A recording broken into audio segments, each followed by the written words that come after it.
What's up, Wildcats? Mr. Walker here. We're continuing on with our story, The Alchemist, as our Principles Read Aloud workshop. Also want to thank, Aaron, who's been reading Harry Potter, and everyone else who's helped us out with reading. But our last time we read The Alchemist, we learned that the boy has learned about what alchemy is, the idea of turning a metal into gold, and this is intriguing him.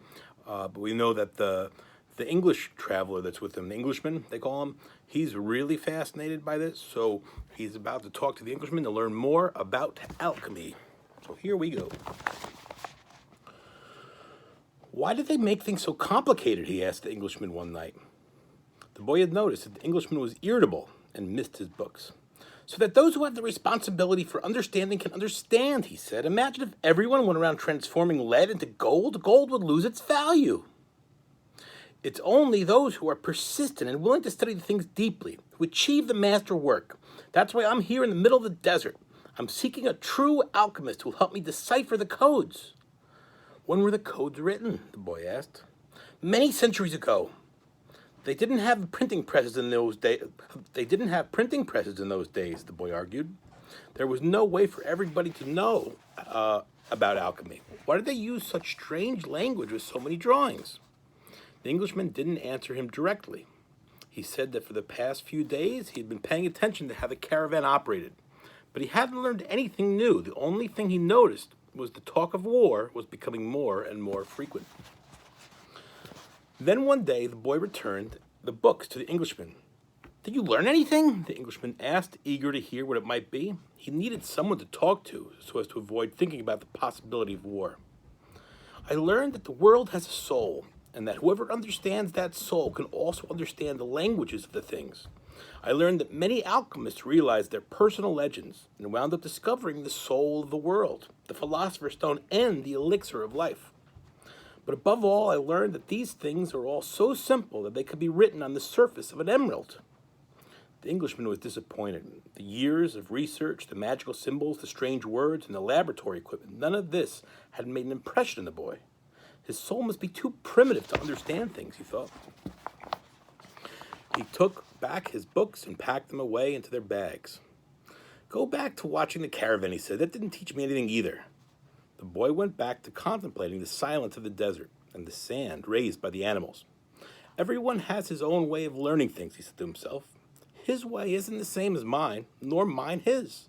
But if we're both in search of our personal legends, I will respect him for that. The caravan began to travel day and night. The hooded Bedouins reappeared more and more frequently, and the camel driver, who had become a good friend of the boys, explained that the war between the tribes had already begun. The caravan would be very lucky if they were to reach the oasis. The animals were exhausted. Sorry, talk down here. And the men talked amongst themselves less and less. The silence was the worst aspect of the night, when the mere groan of a camel, which before had been nothing but the groan of a camel, now frightened everyone, because it might signal a raid. The camel driver, though, seemed not to be very concerned with the threat of war. I'm alive, he said to the boy, as they ate a bunch of dates one night with no fires and no moons. When I'm eating, that's all I think about. If I'm on the march, I just concentrate on marching. If I have to fight, it'll be just as good a day to die as any other. Because I don't live in either my past or my future. I'm interested only in the present. If you can concentrate always on the present, you'll be a very happy man. You'll see that there is life in the desert, that there are stars in the heavens, and that tribesmen fight because they are part of the human race. Life will be a party for you, a grand festival, because life is the moment we're living right now. 2 nights later, as they were getting ready to bed, the boy looked for the star they followed each night. He thought that the horizon was a bit lower than it had been, because he seemed to see the stars of the desert itself. It's the oasis, the camel driver said. Well, why don't we go there right now? Well, because we have to sleep. The boy awoke as the sun rose. There in front of him were the small stars that had been the night before. Where the small stars had been the night before was an endless row of date palms stretching across the entire desert. We've done it, said the Englishman, who had also awakened early. But the boy was quiet.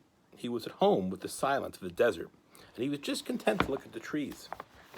He still had a long way to go to reach the pyramids. and someday this morning would just be a memory. Someday this morning would just be a memory. But this was the present moment, the party the camel driver had mentioned, and he wanted to live it as he did the lessons of his past and his dreams of the future. Although the version of the date palms would someday be just a memory, right now it signified shade and water and a refuge from war.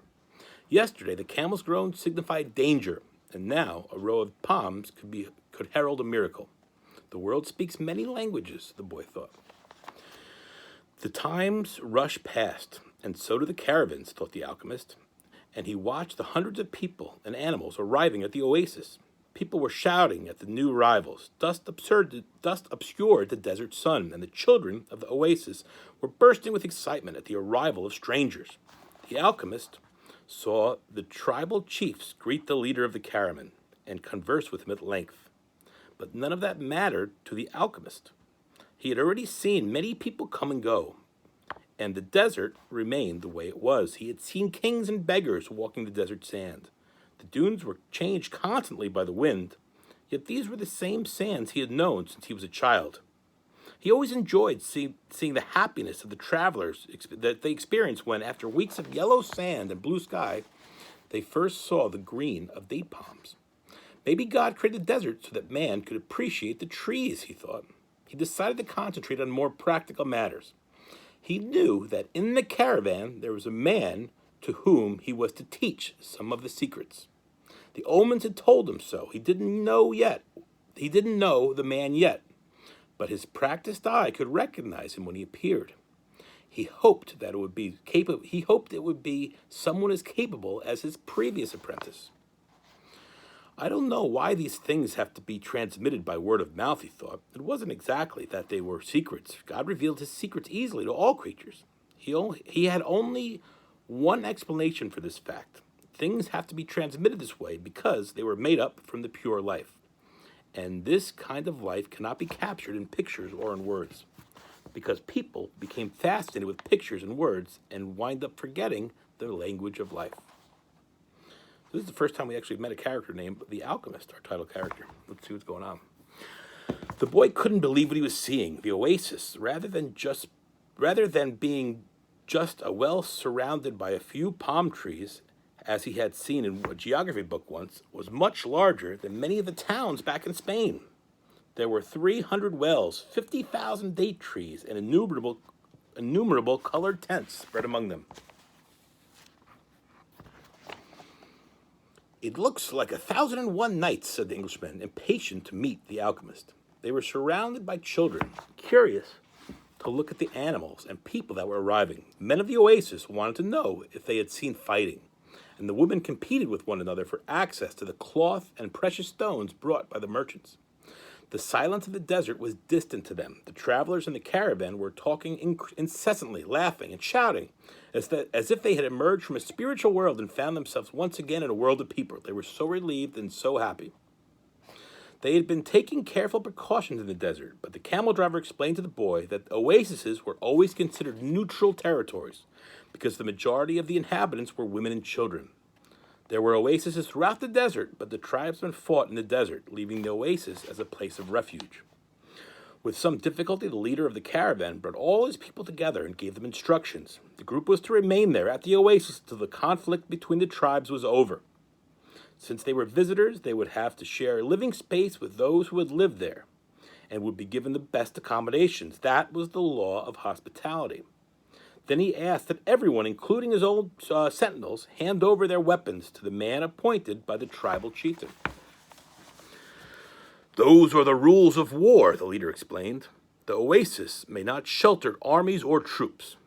To the boy's surprise, the Englishman took a chrome-plated revolver out of his bag and gave it to the man who was collecting arms. "Why do you have a revolver?" he asked. It helped me to trust in people," the Englishman answered. Meanwhile, the boy thought about his treasure. The closer he got to the realization of his dreams, the more difficult things became. It seemed as if what the old king had called beginner's luck were no longer functioning. In his pursuit of the dream, he was being constantly subjected to tests of his persistence and courage. So he could not be hasty or impatient. If he pushed forward impulsively, he would fail to see things and the omens left by God in the path. God placed him along my path. He had surprised himself with the thought. Until then, he had considered the omens to be things of the world, like eating or sleeping, or seeking love or finding a job. He had never thought of them in terms of language used by God to indicate what he should do. Don't be impatient, he repeated to himself. It's like the camel driver said, eat when it's time to eat and move along when it's time to move along. The first day, everyone slept from exhaustion, including the Englishman. The boy was assigned a place far from his friend in a tent with 5 other young men about his age. They were people of the desert and clamored to hear his stories about the great city. The boy told them about life as a shepherd and was about to tell them of his experience at the crystal shop when the Englishman came to his tent. "I've been looking for you all morning," he said, and he led the boy outside. "I need you to help me find out where the alchemist lives." First, they tried to find him on their own. An alchemist would probably live in a manner that was different from the rest of the people at the oasis, and it was likely that in his tent was an oven that was continuously burning. They searched everywhere and found that the oasis was much larger than they could have imagined. There were hundreds of tents. "We've wasted almost an entire day," said the Englishman, sitting down with the boy near one of the wells. "Maybe we better ask someone," the boy suggested. The Englishman didn't want to tell others about his reason for being in the oasis and couldn't make up his mind. But finally, he agreed that the boy, who spoke better Arabic than he, should do so. The boy approached a woman who had come to the well to fill a goatskin with water. "Good afternoon, man. I'm trying to find out where the alchemist that lives here is at the oasis." Let's stop there because we'll learn more about the alchemist tomorrow. We're on page 91. We only got to go to page 166, and then we'll have another book under our belt, which is awesome. But I miss you guys. Go Wildcats.